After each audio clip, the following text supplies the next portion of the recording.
Siap-siap dijemput. Mbak modar cocotmu engko. Ih, tanda-tanda. Ya toh, tanda-tanda kebusukan masih ditutupi bangga terbongkar.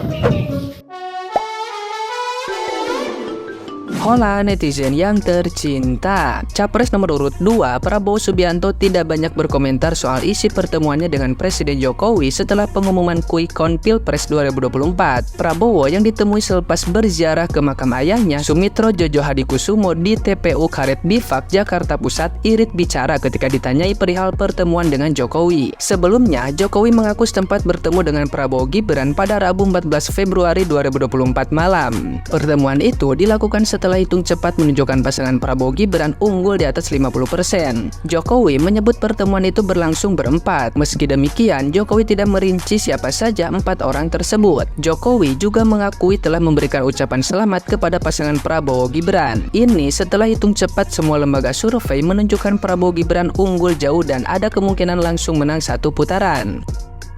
Nah, gimana nih menurut netizen yang terhormat? Silahkan berkomentar ya.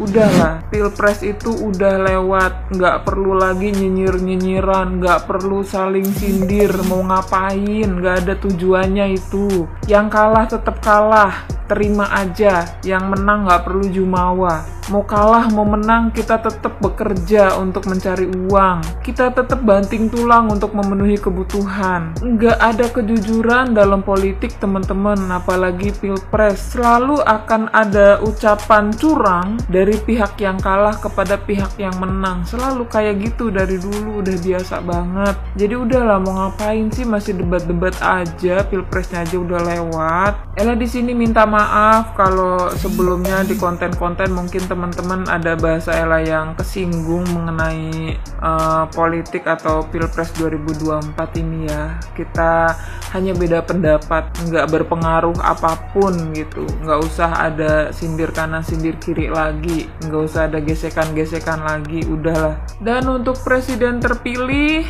ayo dong naikin lagi undang-undang perampasan aset. Dan Ella sebagai karyawan bisa nggak sih dunia ketenaga kerjaan ini diperbaikin lagi gitu. Dan buat yang nyari-nyari kerja, jangan dipatokin umur, harus penampilan menarik dan lain segala macem lah, tinggi badan lah, apalah itulah gitu. Itu menyulitkan, bisa nggak sih kita kayak luar negeri gitu. Terus buat Pak Presiden, bisa nggak itu pejabat-pejabatnya fasilitas mobilnya diganti aja gitu, nggak usah pakai Alphard, terlalu nyaman mereka. Avanza kan bisa, R3 juga boleh, Brio juga kan stoknya banyak. Halo Cah, siap-siap. Sing duwe kasus EKTP, kasus Formula E ya toh. Kasus dana Covid, siap-siap. Siap-siap dijemput. Mbak modar cocotmu engko. Ih, tanda-tanda. Ya toh, tanda-tanda kebusukan masih ditutupi bangga terbongkar. Ngono lho. Siap-siap pokoknya. Sing rumangsa melok nguntal dana Covid, dana korupsi Covid. Dana Formula E, dana EKTP. Siap-siap. Iki dilengkas kena jemput siji-siji KPK iki. Wis to, apa meneh dapurane Sumartono. Alah, Mar, memprengen cangkemmu Mar. Ora menang jagomu Martono. Tiwas memprengen cangkemmu, tiwas borokan. Kowe lehmu gembar-gemborne Ganjar iki. Kowe mbela Ganjar kaya mbela agama lho janan. Bosok atimu iki. Tenan, preksa ning rumah sakit. Sapa ngerti kowe duwe gejala liver, gejala penyakit hati. Obati. Salam seduluran rombongan Prabowo Gibran presiden. Sip. Bagaimana Pilpres kali ini? Seru gak? Anda ketawa-ketawa bang. Bagi 01 maupun 03 itu jauh lebih menyakitkan. Perihal lebih lagi menyakitkan di 03. Ini bukan hanya kalah, tapi kalah telak dan mutlak. Kenapa? Ini suara partai terbanyak, tapi bisa menjadi urutan ketiga dalam capresnya gitu. Ini harusnya catatan penting. Kenapa suaranya itu menjadi nomor 3 yang digadang-gadang bahkan bisa masuk ke 2 putaran? Bahkan seandainya lolos di putaran kedua, justru pasangan Anies dan Caimin yang lolos. Ini kenapa? Ini faktor apa? Yang pertama faktor Jokowi, yang kedua faktor yang kalian 01 dan 03 itu tidak tahu market. Kenapa saya bilang tidak tahu market di Indonesia itu? Tim Horeg itu bagaimana menggerakkan masyarakat kaum Gen Z dan milenial memilih 02. Lalu bicara kampanye terakhir di 01 misalkan, itu masih hadir, mohon maaf bukan mengesampingkan ya, tim Nasidaria gitu loh. Ini Gen Z kaum milenial dihadirkan tim Nasidaria, itu kan apa ya, kayak kembali ke tahun 90-an gitu loh. Itu yang nggak dibaca oleh masyarakat. Ini catatan penting. Lalu bicara Pak Ganjar Pranowo, saya pikir Ibu Mega yang terlalu jumawa. Ini kalau dibilang pengkhianatan terhadap Pak Jokowi, pengkhianatan terhadap PDIP atau Megawati, justru langkah sudah diambil oleh Pak Jokowi. Bagaimana ingin menggabungkan Pak Prabowo dengan Pak Ganjar, tapi egonya Ibu Mega sebagai partai merasa partai nomor 1 di Indonesia, masa menjadi wakil. Sorry gitu kan. Tapi hitungan Pak Jokowi itu bukan ke sana. Hitungan Pak Jokowi itu biar menang mudah, biar kita masih dalam kekuasaan katakan, dan melanjutkan apa yang sudah dilakukan oleh Pak Jokowi. Tapi Ibu Mega dengan lantang dan tegas menolak itu. Lalu Pak Jokowi dianggap pengkhianat partai. Bang, jangan lari ke sana dulu. Apa yang sudah diusahakan Pak Jokowi untuk menggabungkan kalian, itu masalahnya. Jadi kalau yang mengatakan Pak Jokowi berkhianat, halo, sabar dulu, itu masalahnya.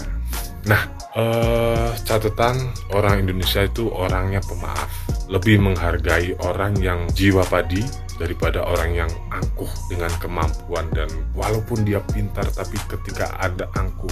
Contoh yang sudah nyata itu Ahok, walaupun dia pintar, walaupun dia hebat, tapi berkesan angkuh. Orang Indonesia rame-rame ingin menjatuhkan. Toh juga Ibu Mega gitu loh, dia angkuh, tetap kekeh, walaupun partai nomor 1 saya harus jadi nomor 1 presidennya. Itu angkuh. Anda itu petugas partai, itu angkuh, seorang presiden gitu loh. Ini jangan salah, ini sudah menjadi blunder tapi selalu dibanggakan dan disampaikan ke seluruh masyarakat Indonesia dan berkali-kali dan berulang-ulang. Itu catatan buat Anda gitu loh, buat teman-teman yang ada di 03, terutama 03, karena ini sangat menyakitkan untuk 03. Harapannya minimal kalau kalah jadi di urutan kedua, ini ke urutan ketiga loh, bahkan kalah sama suaranya Anies Baswedan dan Caimin. Itu kan ini nendang banget gitu rasanya. Ini catatan saja. Jadi saya pikir itu yang perlu kita pelajari dalam dunia politik. Sekali lagi Pak Jokowi menunjukkan langkah politiknya, lalu taktiknya, lalu bicara apa sih yang diinginkan masyarakat Indonesia. Itu yang harus dimengerti oleh tim sukses gitu loh. Jangan hanya berhalusinasi atau senang diri terhadap timnya saja, di lingkungannya saja. Sekali-kali keluar biar tahu di luar itu seperti apa. Jangan happy di rumah saja gitu loh. Kita nggak tahu di luar rumah tuh ada yang lebih ramai dan kita tidak kebagian kue di sana. Terima kasih. Saya pikir itu tanggapannya terkait quick count sementara. Ini belum fix, tapi saya pikir tidak akan lebih jauh dari sini. Catatan lagi buat Anda-Anda yang tidak percaya survei. Ini sekali lagi buat Anda-Anda yang tidak percaya survei, mau ngomong apa sekarang? Lalu buat Anda-Anda yang bicara kecurangan, mau ngomong apa sekarang? Ketika survei tidak beda jauh dengan real count yang ada, dengan quick count yang ada. Survei bicara Pak Anies Baswedan dengan Pak Ahok pun sama. Emang Pak Anies Baswedan tiba-tiba surveinya kan kalah memang sama Pak Ahok.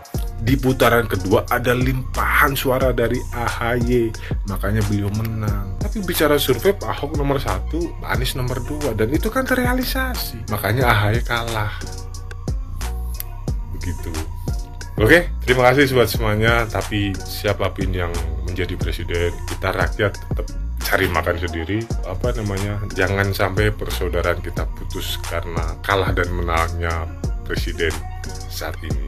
Sekali lagi, justru ini menjadi tugas berat buat pasangan 01, pasangan 02, karena tugas dan tanggung jawab menanti Anda. Janji-janji Anda kita siap tagih bagaimanapun terrealisasi atau tidak, dan kita siap mengkritisi Anda jika Anda salah langkah. Demikian dari saya, silent majority, yang kami sebagai swing voter selama ini tuh melihat, menilai, dan mendengar, terutama 03 ini loh. Kalian ada di barisan keberlanjutan apa yang sudah dibangun Pak Jokowi, tapi mengkritik Pak Jokowi habis-habisan, bahkan tidak sedikit yang mencaci dan menghina.